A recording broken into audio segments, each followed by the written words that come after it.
In the name of the loving, liberating, and life-giving God, amen. So our gospel today starts out as a kind of typical healing story. When traveling through the streets, Jesus comes across a blind man, puts mud on his eyes, and tells him to go wash it off in a pool of water, and sure enough, he is healed. All of that happens in just the first handful of verses. And yet, the story keeps going. And since this is Lent, I will confess that when I first looked up this gospel, it just looked to me like a giant wall of text. And, I thought for a hot minute, couldn't we just cut that stuff out and shorten it just a little? And just about that moment, Father Bill was passing by my office. And, I'm saying these things, and he gave me some really, really good wisdom of the many years of his ministry. Something to the effect of, Chris, don't even think about it. And so I dug in and soon realized that cutting out the rest of that story would really mean missing the whole point. This isn't about a miracle. What makes the story so long and so wonderful is that it's really about the community's response to a miracle. It's not about the healing of a man's blindness. It's about the blindness of an entire community and its refusal to be healed. This larger message is set up for us right at the beginning when the disciples ask, who caused this man's blindness, him or his parents? The question might sound a little superstitious to us today, but in the ancient Jewish tradition, there was this belief that anyone's physical disabilities, paralysis, blindness, really any bad circumstances in your life, like an illness, poverty, disease, they were seen as God's punishment for sin. And that punishment could even taint your family for generations. The sins of the father are visited upon the children, as it says in Numbers and Deuteronomy. But Jesus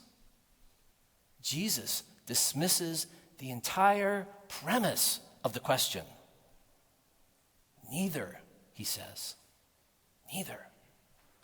This is not about sin. God doesn't punish people for their sins, nor does he punish their children. Life happens. Suffering exists. Emotions like love and disappointment and grief are real. Tragedy strikes, natural disasters occur, people have free will and make terrible choices. It's all part of the human experience. It's all part of the reality of existence. But, Jesus says, they are all opportunities to show the glory of God, to share God's unconditional love, to extend God's endless mercy to a hurting world. And in that simple move, that reversal, Jesus upends not only their understanding of God, but the whole ordering of society which had grown out of it. And it's in the ripples of that upending that we see unfold throughout the rest of the story. Did you notice at the beginning, for example, how did the disciples behave toward the blind man? There was no expression of compassion, no offer to help. They seemed to see him merely as an interesting subject for a theological debate, as if he were an exhibit in a museum or the zoo. They never speak to him directly. No one asks him his name. No one introduces themselves. And yet they have no problem questioning his character, his morality, that of his family, right in front of him, with no regard to his feelings, as if he wasn't even there. Do we still do that today? Blind people will tell you that it's common, even today, that when people speak, they don't speak directly to them. They speak instead to their companion. Again, as if they weren't even there. What about homeless people? Do we avoid making eye contact when we pass them by? Do we fail to offer even the common courtesy of a hello or a good morning as we might with anyone else that we saw as a person?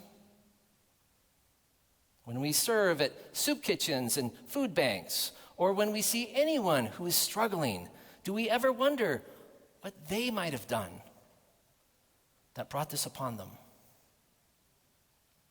In the gospel, Jesus is the only person that sees the blind man as a person. In the eyes of the disciples, his community, even the religious authorities, he is tainted and contaminated, an outcast who exists merely as a public example of what befalls those who don't follow God's rules. Which is why, when the man's sight is restored, the townspeople who have seen him his whole life, who have walked past him for years, they don't even recognize him. They don't know how to see him beyond the scarlet letter that they had pinned on him so long ago. And so once again, they start talking about him right in front of him. Who is he? Is he the blind man? I don't know. Maybe he just looks like him. Once again, they're talking about him without talking to him. Have you had that experience? People talking about you right in front of you?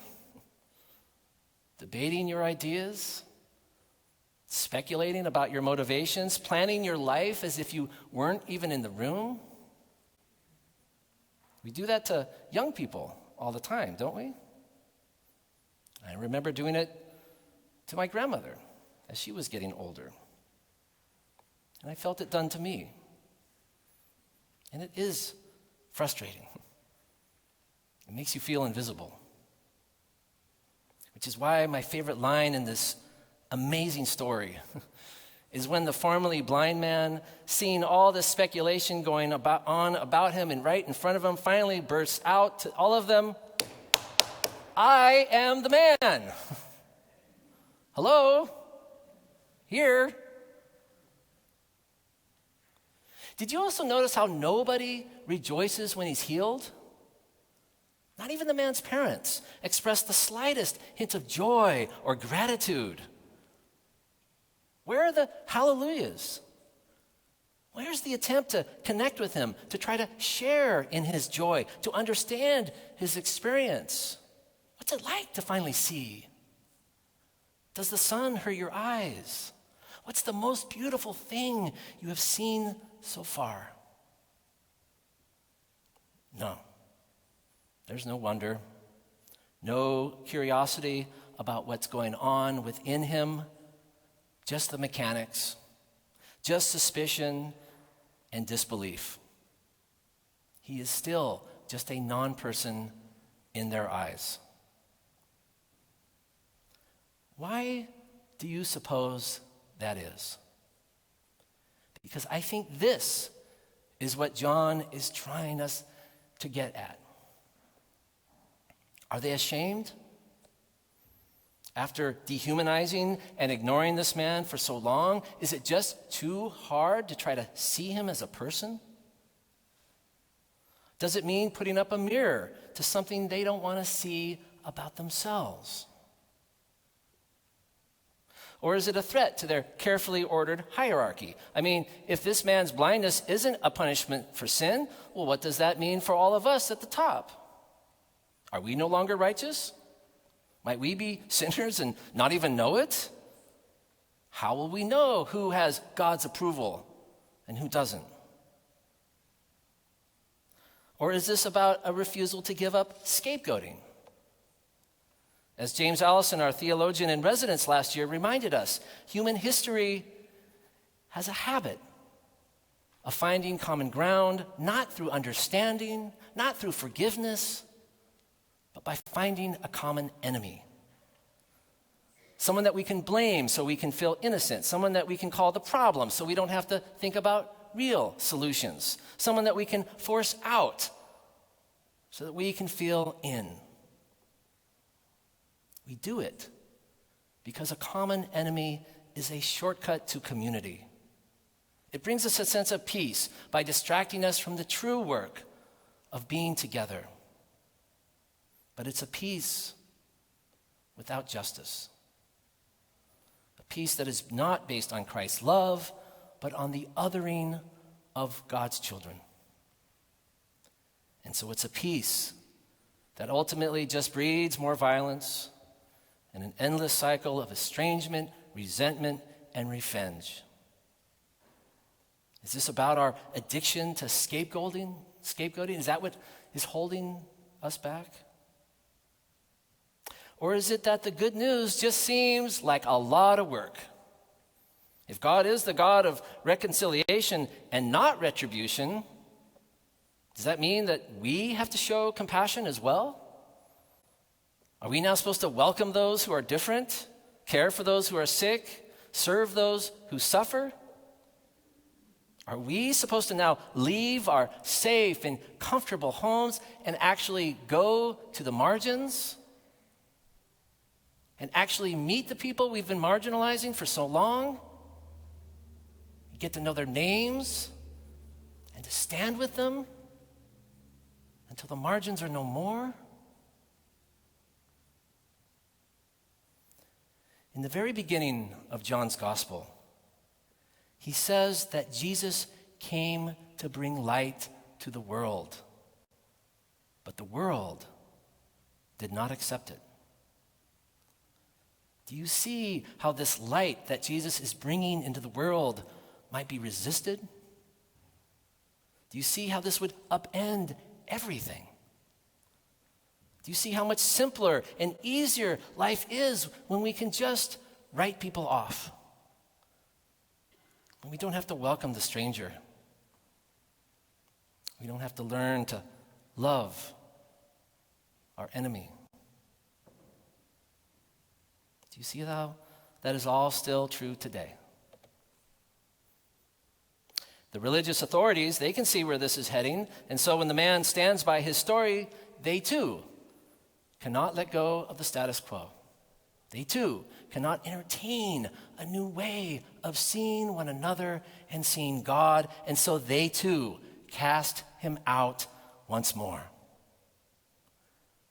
leaving him invisible to a community that prefers to remain blind to God and to God's love that is in their very midst. Who are the outcasts of our communities today? Who have we made to feel invisible? Who have we othered and scapegoated with political and religious dogma? Who have we become blind to with rigid and legalistic hurdles to justice and fairness and our own sympathy? Who have we written off for falling short? This gospel begins with the disciples asking the age-old question, why is this man suffering? But the answer Jesus gives makes it clear. It's the wrong question. It's not why suffering. The question we need to ask is how. How will we respond to it? How will we offer the same healing and mercy and love that God offers us? How will we, as his disciples, show the light of God's glory in a world that is so invested in its darkness? This isn't a story about a blind man, nor is it a story about a formerly blind man. It's a story of a seeing man. Because of all the characters in the story, only he sees Jesus for who he is. Only he calls him Lord. And it's a story about a community who didn't want to see, who didn't want to give up its power, who didn't want to face their unjust ways, who didn't want to challenge their assumptions or let go of their prejudices. They didn't want to imagine a world where we were all in and no one